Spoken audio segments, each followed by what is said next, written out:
Hi everyone, once again I welcome all of you my YouTube channel Independent Learn Education, जिसमें हम lecturer education, headmaster, headmistress preparation series का educational psychology का chapter start किए हुए हैं।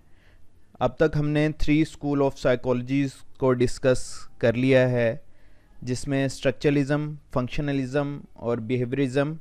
आज हम जिस स्कूल ऑफ साइकोलॉजी को डिस्कस करेंगे उसका नाम है गेस्टाल्ट साइकोलॉजी। गेस्टाल्ट एक जर्मन वर्ड है जिसका मीनिंग क्या है? होल।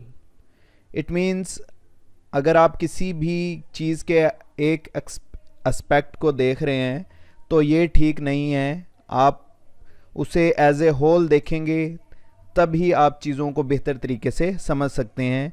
यानी कि इनके कहने के मुताबिक आप किसी भी चीज़ को, एक्सपीरियंस को, सिचुएशन को छोटे पार्ट्स में डिवाइड नहीं कर सकते। आप उसे एज ए होल देखेंगे तब आप उसकी मीनिंग को समझेंगे।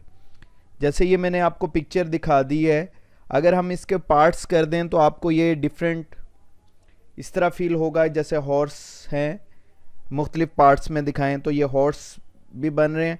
अगर सिंगल पिक्चर की शक्ल में आप देखें तो ये एक खूबसूरत लड़की की तस्वीर भी यहाँ बनी हुई है।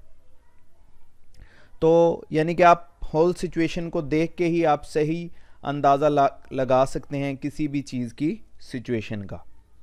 It emphasised on study of whole behaviour. ये बिहेवियर को पार्ट्स में डिवाइड नहीं करते, ये स्टडी ऑफ होल बिहेवियर पर फोकस करते हैं कि किसी भी चीज़ के आप होल बिहेवियर को देखें तब आपको पता चलेगा कि वो किस तरह का बिहेव कर रहा है या सिचुएशन कैसी है और वो कैसा बिहेव कर रहा है। Human activity can not broken down into elements. इनके मुताबिक कोई भी ह्यूमन एक्टिविटी है, जैसे थिंकिंग है, एक्सपीरियंस है, लर्निंग है, इसको आप स्मॉलर पार्ट्स के अंदर डिवाइड नहीं कर सकते, तोड़ नहीं सकते। आप इसको एज ए होल ही लेंगे और इसे कंप्लीट एज ए सिस्टम के तौर पर आप इसे फेस करेंगे। They believe on take an immediate decision, कि किसी चीज़ को देखकर, ऑब्ज़र्व कर कर उसको सॉल्व, या किसी भी सिचुएशन में अगर कोई वो सॉल्यूशन दरकार है तो फ़ौरन आप उसको देख के उसके सॉल्यूशन को समझेंगे और उसको डिस्कस करेंगे और उसका सॉल्यूशन फाइंड आउट कर लेंगे। यानी कि आप सिचुएशन के लिहाज से ही बिहेव करेंगे कि किस सिचुएशन में आप मौजूद हैं। It is against the structuralism. जैसे स्ट्रक्चरलिज्म ने कहा था कि हम किसी भी बिहेवियर को, कॉन्शियसनेस को छोटे स्ट्रक्चर्स में डिवाइड कर सकते हैं, पार्ट्स में डिवाइड कर सकते हैं।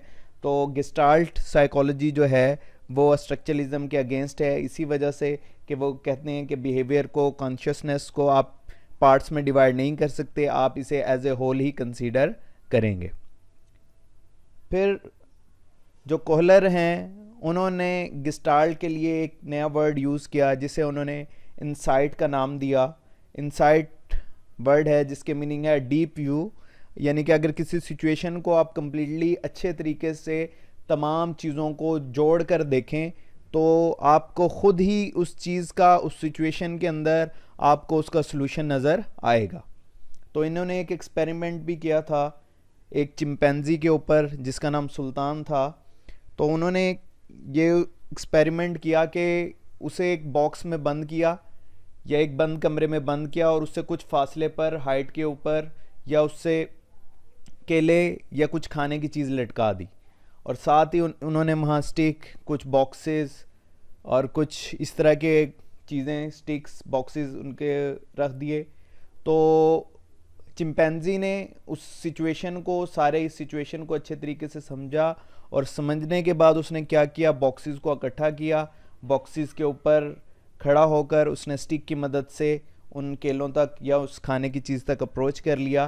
तो कोहलर ने इससे ये अर्ज़ किया कि जो किसी भी चीज़ का सलूशन है वो आफ्टर सिचुएशन इंसान के अंदर सोचने के बाद खुद ब खुद ही पैदा हो जाता है, जिसको इसने इंसाइट का नाम दिया। According to Gestalt psychology, whole is different from its parts. यानी कि अगर आप होल किसी सिचुएशन को कम्प्लीटली देखेंगे तो वो डिफरेंट होगा उसके, अगर आप उसको पार्ट्स में डिवाइड करके देख रहे हैं। तो इन्होंने बार बार कहा कि any activity of thinking, sensation, perception can be studied as a whole.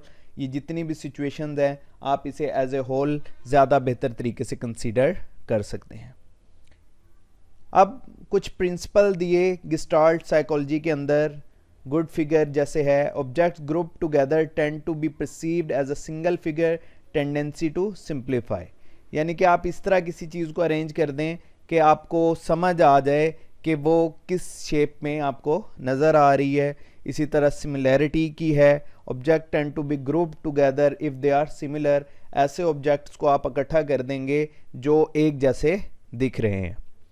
उसके बाद है क्लोजर, विजुअल कनेक्शन और continuity between sets of elements which do not actually touch each other in a composition. फिर प्रॉक्सिमिटी है, object tend to be group together if they are close to each other. अगर एक दूसरे के करीब हैं तो उन्हें एक ग्रुप के फॉर्म में ले आएँ।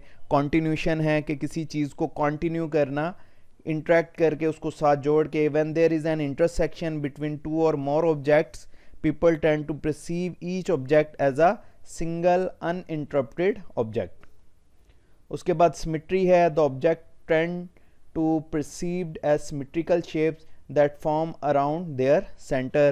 तो एक symmetrical shapes बनाते हैं। तो ये कुछ गेस्टाल्ट प्रिंसिपल्स हैं, आप एग्ज़ाम के पॉइंट ऑफ व्यू से बहुत कम आते हैं, बस आप इनके नाम याद रख सकते हैं, ये आपके लिए एनफ होगा। उसके बाद इसके जो एक्सपोनेंट हैं, मैक्स वर्दाइमर भी कह देते हैं, वर्टहाइमर भी कह देते हैं, कोहलर हैं, कुफ्का हैं और कर्ट लेवन हैं। ये इसके एक्सपोनेंट हैं जिन्होंने गेस्टाल्ट साइकोलॉजी को प्रेजेंट किया, और ये एक जर्मन साइकोलॉजी है, इनका ताल्लुक भी किससे था? जर्मनी से था। आई होप आज का लेक्चर आपको समझ आ गया होगा ज़्यादा बेहतर तरीके से। अगर फिर भी आप इसमें कुछ चीज़ ऐड करना चाहते हैं तो लाजमी आप मुझे कमेंट बॉक्स में बताएंगे। मैं अपने मोटो के साथ एंड करता हूँ, learn and lead the world independently. My best wishes with all of you. Thanks.